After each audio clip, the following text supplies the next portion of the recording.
দীর্ঘ ২০ বছর পর রাজশাহী জেলায় আর দীর্ঘ ৪৬ বছর পর রাজশাহীর ২ সদর আসনের বাসিন্দারা পূর্ণাঙ্গ মন্ত্রী পেলেন। ক্রয়োদশ জাতীয় সংসদ নির্বাচনে রাজশাহী সদর আসন থেকে নির্বাচিত হয়ে ভূমিমন্ত্রী হয়েছেন মিজানুর রহমান মিনু। বিএনপির বর্ষিয়ান এই নেতা এবার প্রথম মন্ত্রী হলেন। এতে দলমত নির্বিশেষে রাজশাহীর সব মানুষ খুশি। স্বাধীনতার পর রাজশাহী জেলা ৫ জন মন্ত্রী পেয়েছে। রাজশাহী জেলায় সর্বশেষ রাজশাহী ১ আসনে ডাক ও টেলিযোগাযোগ মন্ত্রী ছিলেন ব্যারিস্টার আমিনুল হক। আর সদর আসনে ১৯৭৯ সালে জিয়াউর রহমানের মন্ত্রিসভায় ত্রাণ ও পুনর্বাসন মন্ত্রণালয়ের মন্ত্রী হয়েছিলেন ইমরান আলী সরকার। স্বাধীনতার পর আওয়ামী লীগের এইচ এম কামরুজ্জামান হেনা বাণিজ্য, শিল্প, দুর্যোগ ব্যবস্থাপনা ও ত্রাণ মন্ত্রী ছিলেন। এরশাদের মন্ত্রিসভায় সর্দার আমজাদ হোসেন ছিলেন খাদ্য, মৎস্য, পশুপালন, ভূমিমন্ত্রী ও কৃষিমন্ত্রী।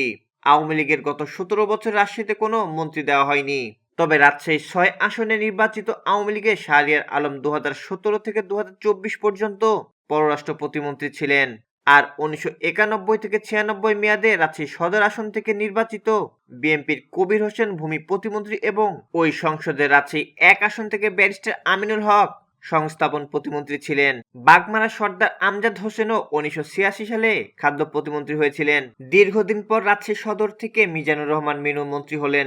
বিএনপির এই বর্ষিয়ান নেতা বিএনপি চেয়ারপারসনের উপদেষ্টা হিসেবে দায়িত্ব পালন করেছিলেন। তিনি মাত্র ৩২ বছর বয়সে রাজশাহী সিটি কর্পোরেশনের মেয়র হন। টানা ১৭ বছর মেয়র ছিলেন তিনি। মেয়র থাকা অবস্থায় ২০০১ সালে তিনি রাজশাহী সদর আসনের সংসদ সদস্য হন। নেতাকর্মীরা বলছেন রাজশাহী বরাবরই অবহেলিত। মিনু মন্ত্রী হওয়ায় সারা দেশের পাশাপাশি রাজশাহী অঞ্চলের উন্নয়নে ভূমিকা রাখবেন বলে তারা আশাবাদী।